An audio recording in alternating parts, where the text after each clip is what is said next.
जय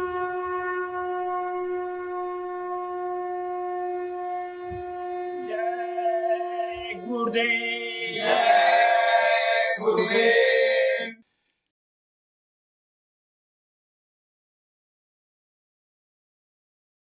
जय गुरुदेव। जय गुरुदेव। जय गुरुदेव। जय गुरुदेव। गुरु दरिया में नहाना, मन कहीं और न जाना। गुरु दरिया में नहाना, मन कहीं और न जाना।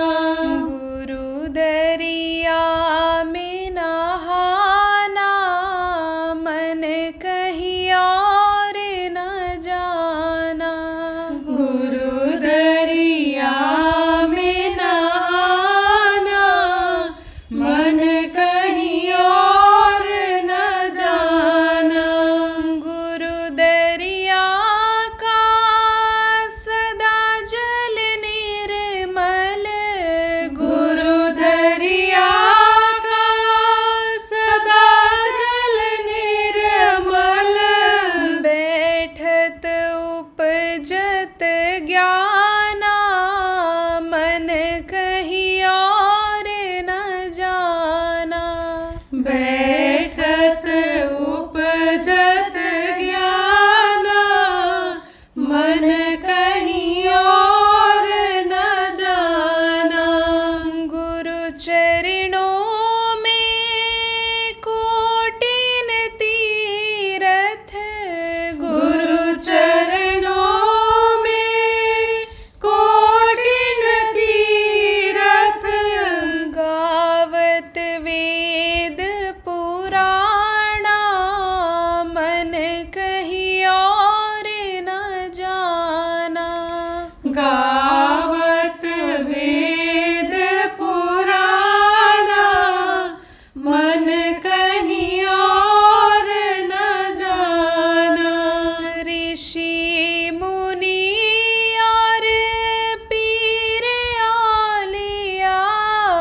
ऋषि मुनि और पीर औलिया। यह सब भरम भुलाना, मन कहीं और न जाना।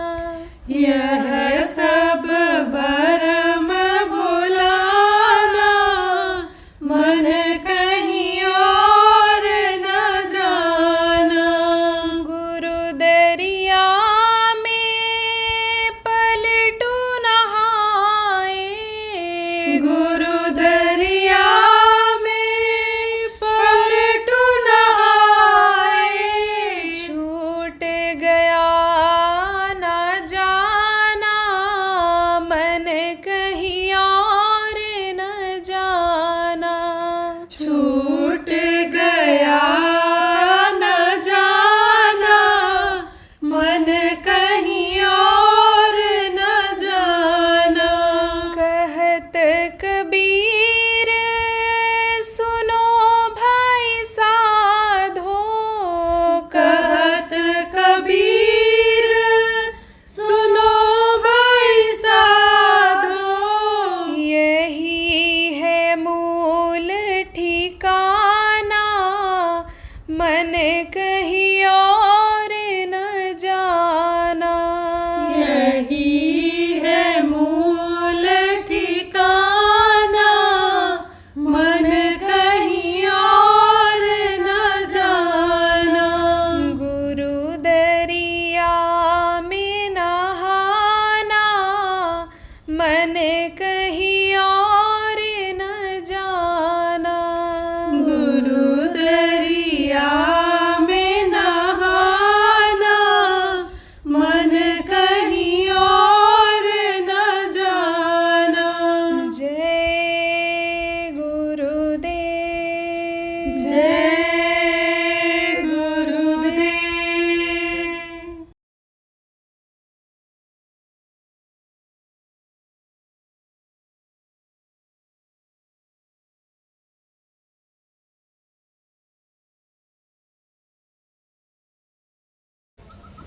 निजामुद्दीन औलिया आपके पड़ोस में दिल्ली है ना, तो निजामुद्दीन औलिया दिल्ली में रहते थे, फ़कीर थे, अच्छे फ़कीर थे।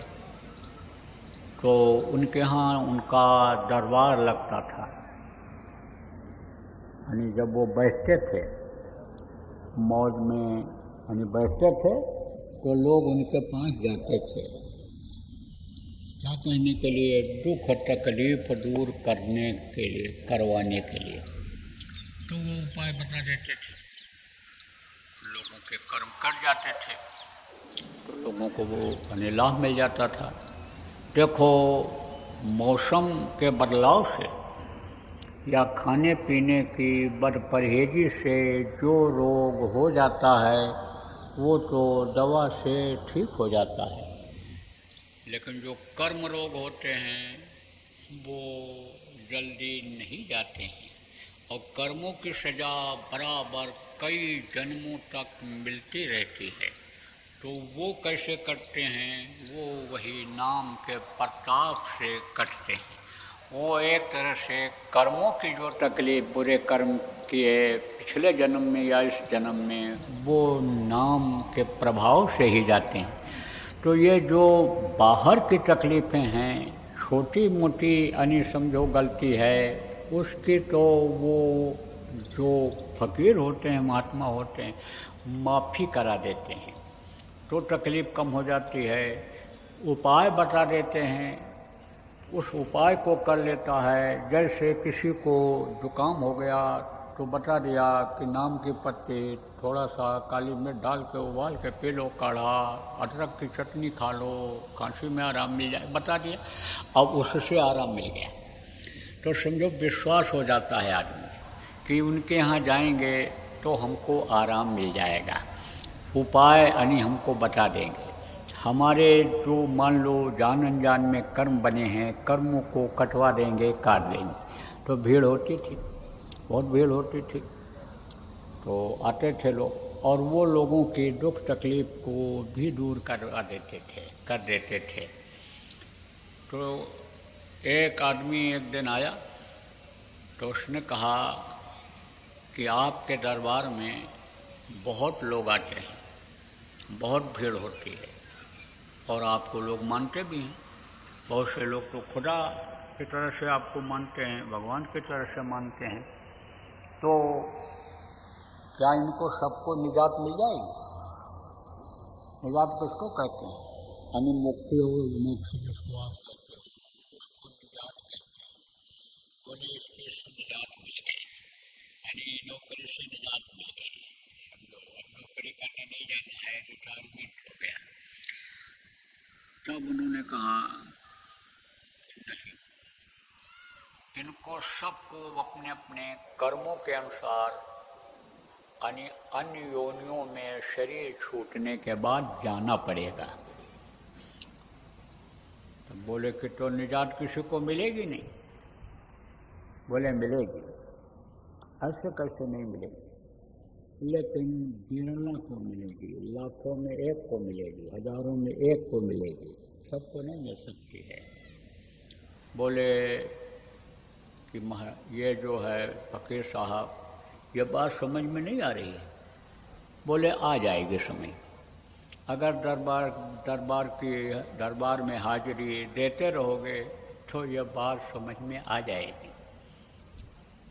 अब उसको तो यह था कि हम बहुत नज़दीकी हैं, हम बड़े भगत हैं और हम ही को कह देंगे तुमको निजात मिल जाएगी, लेकिन ऐसा नहीं किया उन्होंने, करते भी नहीं हैं।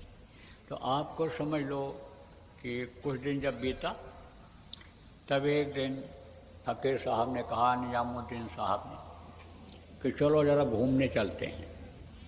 काफ़ी लोग थे उनके साथ वहाँ उस समय पर, सब चल दिए। तो गलियों में से होकर के गए। कहाँ गए? वो जो बदनाम गलियाँ होती थीं, जहाँ नाच गाना होता था, जहाँ जिस्म फरोशी होती थी, जहाँ यानी शरीर को की बिक्री थोड़े समय के लिए औरतें कर देती थीं, एक तरह से पैसा लेकर के, और यानी पेशा करती थीं, उधर चले गए। लोग कहने लगे इधर क्यों जा रहे हैं? इस गली में क्यों जा रहे हैं? जहाँ शराब की दुकानें होती थी इस गली में, उस गली में लोग जल्दी जाना पसंद नहीं करते थे। आप ये समझो नाच गाना जहाँ होता था उधर जाना लोग पसंद नहीं करते थे। लेकिन समझो प्रेमियों कि ये कलयुग का असर आया, और कलयुग के असर में देखो नाच गाना घर घर हो रहा है। आप ये देखो कि दारू को पीना आजकल लोग फैशन समझ रहे हैं। कहते हैं शराब नहीं पिएंगे तो लोग बड़े आदमी नहीं कहेंगे, बड़े लोग भी चुस्की लेते हैं, तो उसको आज लोगों ने फैशन बना लिया। ये कलयुग का असर है। आप ये समझो कि कहा था, उस समय लिख करके गए थे फकीर कि 14वीं सदी के आखिर में एक सफ़ेद पोश फकीर, सफ़ेद दाढ़ी वाला महात्मा यानी समझो कि अवतरित होएगा। यानी समझो लिखा था कि 14वीं सदी के आखिर में एक सफ़ेद पोश फकीर अपने हुजूम को लेकर कहर दरिया को पार करेगा। उस वक्त पर सड़कें काली हो जाएंगी, मकानों से नाचने गाने की आवाज़ें आने लगेंगी। लेकिन फ़कीर जब भाग देगा तो कब्रिस्तान से मुर्दे भी खड़े हो जाएंगे, और उस वक्त पर यानी उसके काम के बाद, उसके काम पूरा होने के बाद घूरों से भी हीरे मोती जवाहरात निकलने लगेंगे। अब इसका अर्थ समझा दें। देखो ये हमारे गुरु महाराज ये सफ़ेद कपड़ा पहनते थे और सफ़ेद दाढ़ी वाले थे। ये अपना हुजूम किसको कहते हैं? काफिला को, अपने प्रेमियों को लेकर के कहर दरिया किसको कहते हैं? ये राप्ती घाघरा, वो उधर यूपी में है, उसको उन्होंने काफिले के साथ पार किया था। तो ये जो सड़कें इस समय काली दिखाई पड़ती हैं, उस समय काली सड़कें नहीं थीं। उस समय पर यह डामर जल्दी मिलता नहीं था, सीमेंट भी जल्दी लोगों को नहीं मिलता था। तो जो घर बनाते थे वो जो राबिश और बालू मिला करके बनाते थे। भट्ठे का जो वो टुकड़ा निकलता है यानी कोयले का, उसको मिला करके घर बनाया करते थे। मिट्टी के घर इसीलिए ज़्यादा होते थे। तो आप समझो प्रेमियों कि कहा कि सड़कें काली हो जाएंगी और मकानों से नाचने गाने की आवाज़ें आने लगेंगी। तो देखो बहुत से लोग तो अपनी लड़कियों को नचाते हैं, परिवार वालों को नचाते हैं, कहते हैं नाचना नहीं सीखेगी, डांस करना नहीं सीखेगी, और डांस करना नहीं सीखेगी तो समझो एडवांस नहीं बनेगी। आप ये समझो न भी करें सत्संगी ऐसा, आप समझो डांस न भी सिखाएं, डांस अपनी बहू का, बेटी का बैठ करके आँख फाड़ करके न भी देखें सत्संगी, लेकिन टीवी में तो गाने की आवाज़ आती ही है। आप ये समझो। तो अब ये तो होना था, क्योंकि ये जो महात्माओं फकीरों की बातें होती हैं ये कभी भी झूठी नहीं होती हैं, ये होकर ही रहती हैं। त्रिकालदर्शी होते हैं महात्मा, जो आगे का देखते हैं वो बता देते हैं। तो समझो आप कि निजामुद्दीन साहब अपने मुरीदों को लेकर के, मानने वालों को लेकर के गली में घुसे तो लोग अचरज करने लगे, इधर क्यों जा रहे हैं? और चलते चलते गली में वहीं एक जगह पर रुक गए और लोगों से कहा देखो तुम लोग यहीं खड़े रहना, न आगे बढ़ना न पीछे जाना, जब तक मैं ना आ जाऊँ, यहीं खड़े रहना सब लोग। और यह कह करके सीढ़ी पर चढ़ गए ऊपर। वो किसका यानी घर था? तो वैश्या का। अब थोड़ी देर के बाद एक बहुत यानी जल्दी में आदमी सीढ़ी से उतरा और नीचे जब पहुंचा तो लोगों ने पूछा भाई तुम कौन हो, कहाँ जा रहे हो, बड़ी जल्दी में हो, ये किसका घर है? तब उसने बताया ये वैश्या का घर है और मैं वैश्या के यहाँ नौकरी करता हूँ। तो यहाँ पर एक फ़कीर साहब आए हैं, वो कह रहे हैं चले जाओ एक बोतल शराब ले आओ। मैं शराब लेने के लिए जा रहा हूँ। लोगों ने कहा अरे तो ऐसे है, ढोल में पोल है, ये तो कुछ नहीं समझो। देखो मुझको तो मना करते हैं, कितना बढ़िया उपदेश करते हैं और खुद मौज मस्ती लेते हैं, खाते पीते हैं, कुछ नहीं। चलो तो आधे लोग तो उसी समय बैक हो गए, चल पड़े। अब कुछ लोग वहाँ खड़े रहे, कानाफूसी करते रहे, भाई रात भर कब तक खड़े रहेंगे, कैसे करेंगे, चलो आराम कर लेते हैं, फिर जब गुरुजी आ जाएंगे तब क्या है, कोई बात नहीं है। चले गए, कुछ लोग और चले गए, चौथाई यानी 1/3 तो चले गए, 4 हिस्से में 1 हिस्से के लोग वहाँ बचे। वो तो खड़े रह गए। फिर जब देखा बहुत रात हो रही है तो भाई देखा तो जाए कि क्या हो रहा है, कौन सा गुल खिल रहा है। वो लोग जो देख करके सुन करके चले गए, उन्हीं की बात सत्य है कि और कोई बात है इसमें, चल करके देखा तो जाए। अब जब सीढ़ी पर वहाँ पहुँचे, सीढ़ी से ऊपर जब वहाँ पहुँचे तो देखा कि तख्त के ऊपर औलिया साहब बैठे हुए और उस वेश्या से बात कर रहे हैं। बोले और हाथी के दांत खाने के और दिखाने के और हैं, ये तो हाथी के दांत थे जब वहाँ उपदेश करते थे, तकरीर सुनाते थे। इस समय तो समझो कि ये तो अंदर वाला दांत देखा हम लोगों ने। कुछ नहीं भैया, यहाँ कुछ नहीं मिलेगा, फंस जाओगे इन्हीं के चक्कर में। अभी तो वैसी मीठी मीठी बात करते हैं, फिर यही काम हम लोगों से भी कराएंगे, दीन ईमान धर्म सब खत्म हो जाएगा, चलो चलो चलो चलो चले गए। आज जब उजाला हुआ, सवेरा हुआ तो निजामुद्दीन साहब नीचे उतर करके आए तो एक आदमी खड़ा है जिसका नाम सफरू था। सफरू खड़ा है। आप समझो, उससे पूछा तू क्यों नहीं गया, सब तो चिड़िया की तरह उड़ गए, तू क्यों नहीं गया, हम तो मौज मस्ती वाले हैं, तो तू क्यों खड़ा रह गया यहाँ, तू भी जा। तब उसने कहा आपका आदेश शिरोधार्य है, आप कहोगे तो मैं चला जाऊँगा, अभी चल दूँगा, लेकिन मैंने तो आपके आदेश का पालन किया। आपने जो हुक्म दिया था न आगे बढ़ना न पीछे बढ़ना, यहीं खड़े रहना, तो मैंने तो आपके आदेश का पालन किया। तो यानी समझो कि अगर मेरी गलती है तो मेरे गुनाह को माफ़ करो, और आपका ये जो दूसरा आदेश है इसका पालन मैं करता हूँ, मैं चला जा रहा हूँ। तब बोले सफरू इधर आ, लाखों में करोड़ों में जो मैंने कहा था, हजारों में जो मैंने कहा था कि अनिल समझो कि मुक्ति मोक्ष मिलेगा, निजात मिलेगी, तेरे जैसे को मिलेगी, गले से लगा लिया और कहा तू ही तो मेरा सच्चा है। बाकी तो ये ढोल के पोल जो मुझको कहकर चले गए, ये खुद ढोल के पोल हैं, इनको तो कर्मों के हिसाब से जैसा करेंगे वैसे इनको मिलेगी सजा। कहने का मतलब ये है प्रेमियों कि जिस जीव को अपनाते हैं, संत जिसको अपनाते हैं उसको अपना ही मान लेते हैं। आप देखो प्रेमियों कि हमारे गुरु महाराज गृहस्थ आश्रम में थे, उनके भी बच्चे थे, लेकिन अपने बच्चों पर उन्होंने कोई ज़्यादा ध्यान नहीं दिया।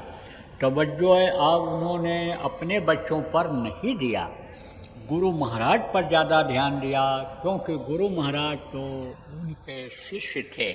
गुरु महाराज ने उनसे नामदान लिया था, उनके जो बच्चे थे उनका खून का रिश्ता उनसे था।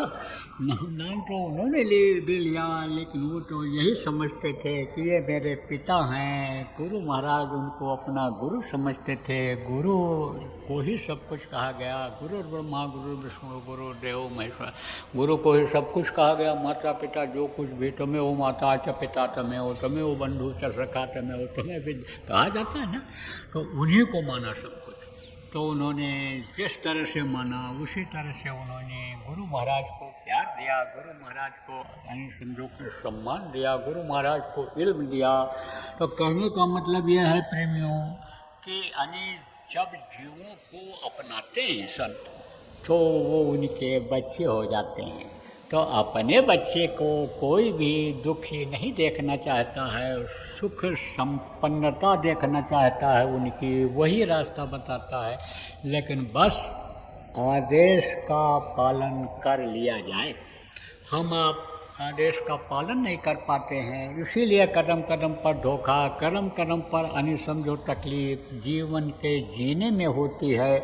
और अंदर में भी जब कोई साधना में तरक्की होती है गुरु की दया से, तो उसमें भी दिक्कत आती है। अभी तो दुनिया के काम के करने में आप देख रहे हो बाधाएं आ ही रही हैं, लेकिन जब साधना करोगे तो साधना में भी आपको दिक्कत महसूस होगी। अगर गुरु को भूलोगे, गुरु को मस्तक पर सवार रखकर अगर साधना नहीं करोगे, तो अंदर में ये रिद्धि सिद्धि काम धेन कल्प वृक्ष ये सब शक्तियाँ हैं, ये आकर खड़ी हो जाती हैं।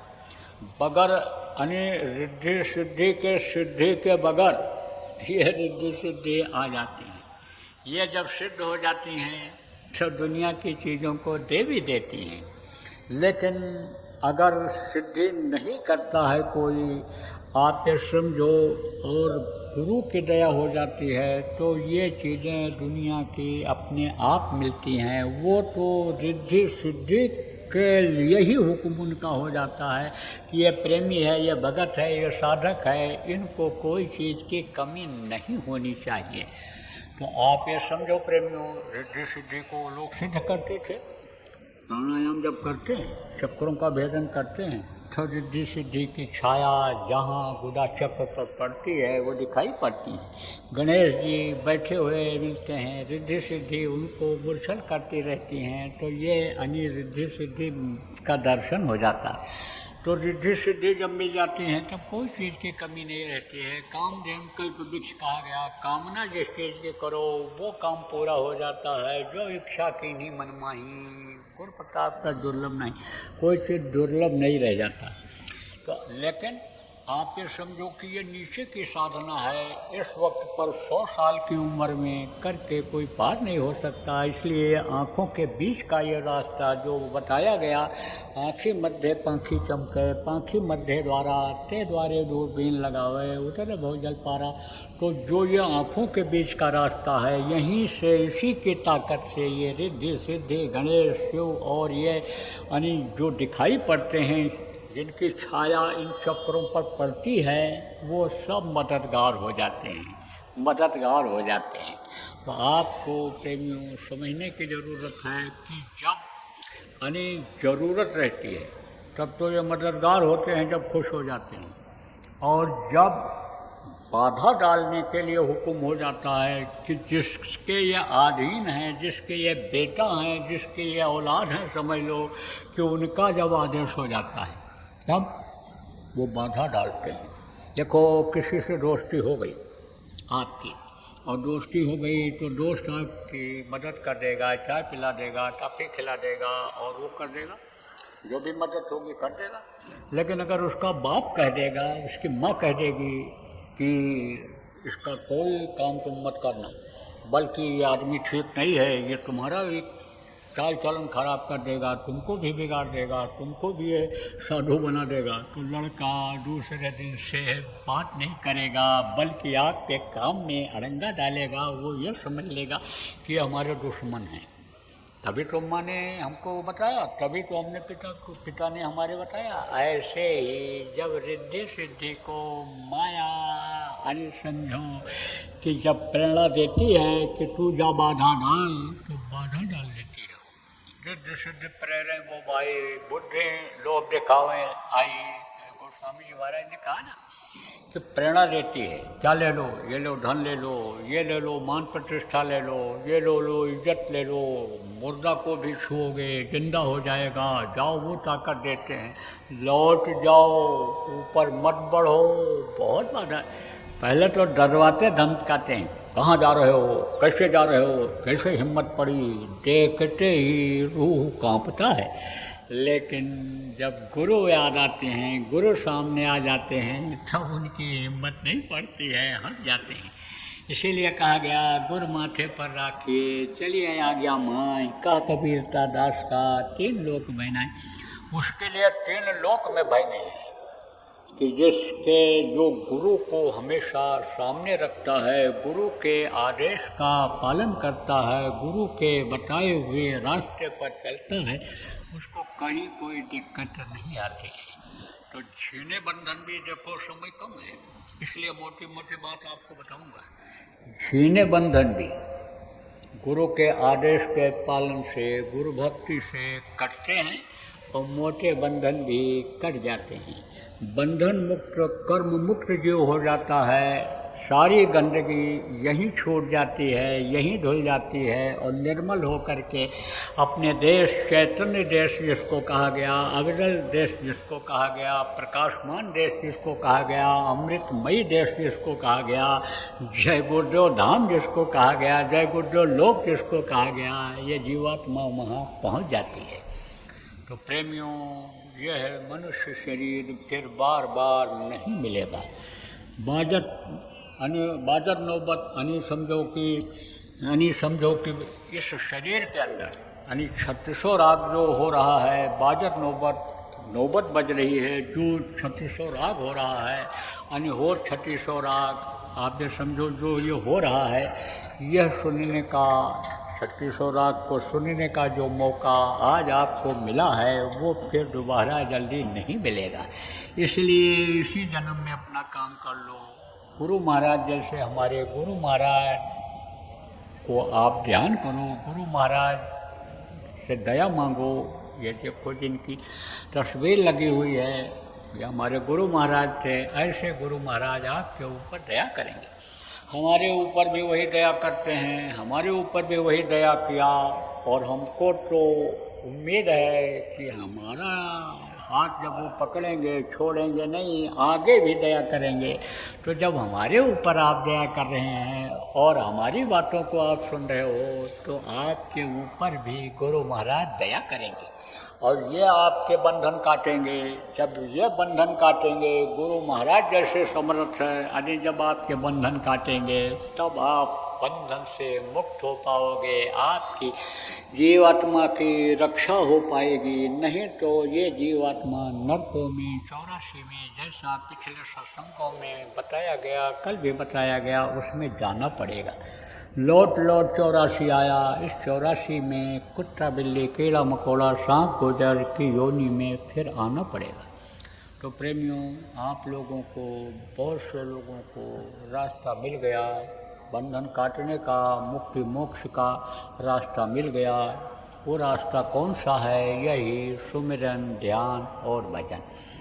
मुख्य चीज़ें हैं, सत्संग सुनना चाहिए, सत्संग से ज्ञान होता है, जानकारी होती है। सत्संग वचन की चोट मन के ऊपर पड़ती है तो मन की दौड़ कम होती है, मन में रुकावट आती है। सत्संग वचन जो होते हैं ब्रेकर का काम करते हैं मन के लिए, इसलिए सत्संग सुनना चाहिए, प्रार्थना करनी चाहिए। प्रार्थना आप लोग याद करो, 2 प्रार्थना 3 प्रार्थना विरह की होनी चाहिए। प्रार्थना करने से समझो आप प्रेमियों, वो आपकी तरफ देखेगा। जब अंदर से आप प्रार्थना करोगे, अंदर की आवाज़ जब आपकी उसके पास पहुंचेगी तो वो आपको देखेगा और देखेगा तो आपका काम आसान करेगा, ध्यान लगाने में, भजन करने में यानी मदद करेगा। सुमिरन किस लिए किया जाता है? इसीलिए किया जाता है कि वो बाधाओं को हटा दें, मदद कर दें, प्रवृत्ति एक शरीर के अंदर जगा दें, मन को इधर से हटा दें, अपनी तरफ लगा लें। और जब उनकी तरफ मन लग जाता है, जिनका सुमिरन किया जाता है, उनकी तरफ जब मन लग जाता है तब वो खींचते हैं। आप समझो, बताया जाता है सूरज को शब्द के साथ जोड़ने के लिए, जब वो अभ्यास किया जाता है तो वो जो डोर ऊपर से उतर रही है, आप ये समझो वो जब पकड़ में आती है तो ये यानी जो धनी हैं जिनका सुमिरन किया जाता है, ये खींचते हैं और इससे निकलती है, मदद करते हैं। यानी समझो मदद करते हैं, तो इस पिंड से निकलती है, अंडलोक में जाती है, और अंडलोक से फिर यानी समझो आपके ब्रह्मांड लोक में जाती है, और उसके बाद में मन माया का चक्कर खत्म हो जाता है। और नहीं तो ये मन और माया ये दोनों परेशान करते हैं। जब तक इस पिंड शरीर में रहते हैं, ये पिंडी माया रहती है, पिंडी मन रहता है। अंडलोक में जाने पर, ऊपर के स्वर्ग वैकुंठ में जाने पर यानी समझो कि पिंडी यानी अंडी माया हो जाती है, अंडी मन हो जाता है। ब्रह्मांड में जाने के बाद ब्रह्मांडी मन हो जाता है, आप ये समझो ब्रह्मांडी माया हो जाती है, तो ये परेशान करते हैं। लेकिन आप ये समझो कि जब लगन लगी रहेगी तो एक दरवाजे से दूसरा दरवाज़ा, तीसरा दरवाज़ा, चौथा दरवाज़ा खुलता चला जाएगा। क्योंकि छाप लगी रहती है। पासपोर्ट वीज़ा जिसको कहते हो, वो सद्गुरु दे देते हैं जीवों को, जो उनको बराबर याद करता रहता है उसको दे देते हैं, वही दिखाते जाओ, आगे बढ़ते चले जाओ, कोई रोक नहीं होती है। तो मोटी बात आप ये समझो कि शब्द रूपी जीवात्मा को ही खींचता चला जाता है, और एक समय प्रेमियों ऐसा आता है कि अपने मालिक के गोद में ये जीवात्मा पहुंच जाती है, उन्हीं में समझ आती है। आप ये समझो लोक में पहुंचते ही यानी समझो कि सालोक मुक्ति प्राप्त हो जाता है। जब उनके नज़दीक पहुंच जाते हैं तो समझ लो कि सामीप्य मुक्ति मिल जाती है। जब उनके रूप जैसा हो जाता है तो समझ लो यानी समझो कि जब पहुंच गए तो सालोक मुक्ति, और उनके नज़दीक पहुंचे तो सामीप्य मुक्ति, और जब उनके रूप में आ जाती है ये जीवात्मा तो सारूप मुक्ति, और जब समा जाती है तो साजुज्य मुक्ति हो जाती है। तो साजुज्य मुक्ति वाला तो कहीं नीचे एक कदम भी नहीं उतरता है। साजुज्य मुक्ति वाले को वो भेजते भी नहीं है, निचले स्तर के ही जीवात्माओं को ज़्यादातर भेजते हैं। बहुत बड़ी पावर दे करके जब भेजना होगा तो सामीप्य और समझ लो कि स्वरूप मुक्ति वाले को तो जीव को भेज देते हैं, लेकिन साजुज्य मुक्ति वाले को जल्दी नहीं भेजते। तो आपको समझने की ज़रूरत है प्रेमी।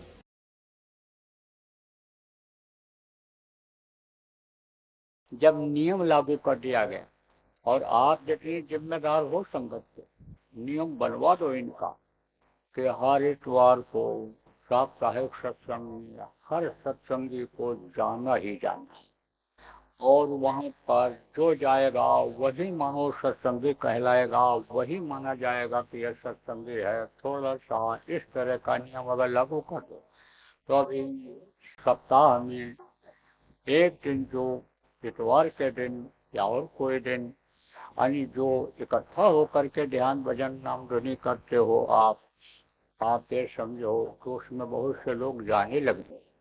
कहीं कहीं तो हफ्ते में 2 दिन भी होता है, इतवार और गुरुवार को होता है।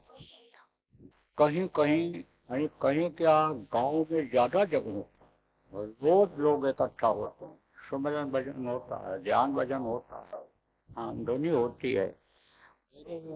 कोई लोग याद करते हैं, ध्यान लगाते हैं, आपको समझो भजन करते हैं, गुरु को याद करते हैं, गुरु की दया लेते हैं। तो ऐसा उन्होंने बनाया उसमें कि यहाँ पर देखो आप खुद महसूस करते हो कि घर में आप नहीं कर पाते। जय गुरुदेव। सरकारी व गैर सरकारी अनुदान के लिए बिना सत्संगियों के सहयोग द्वारा जनहित के कार्यों में लगी हुई बाबा जय गुरुदेव धर्म विकास संस्था का मुख्यालय पिंगलेश्वर रेलवे स्टेशन के सामने मक्सी रोड उज्जैन मध्य प्रदेश में है। यहाँ पर सत्संग व नामदान का कार्यक्रम होता रहता है। अतः आप श्रोताओं से अनुरोध है कि बाबा उमाकांत जी महाराज के आश्रम उज्जैन एक बार परिवार सहित जरूर पधारिएगा। आपके सुझाव के लिए व्हाट्सएप नंबर 9575600700। जय गुरुदेव, जय गुरुदेव।